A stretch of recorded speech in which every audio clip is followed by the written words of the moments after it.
So guys, 5 meals a day.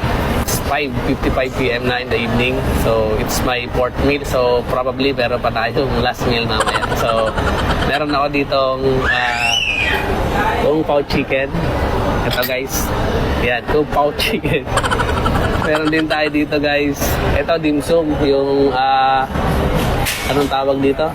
Para siyang siomai. Tapos meron din tayo ditong rice. Nasa Chinese restaurant pala tayo guys. Tapos ito, yung pancit, then yung lumpia and string onion. String beans. Guys, mas okay itong mga pagkain na to kaysa dun sa mga ultra processing shit na red meat na laging kinakain ng mga taga no rice industry or yung OMAD. That's not food. Enjoy nyo lang yung mga buhay nyo guys. At paminsan-minsan, kumain tayo sa labas, enjoy natin yung mga buhay natin.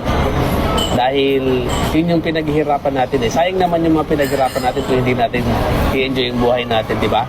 So wake the fuck up. So paano guys, enjoyin ko muna to.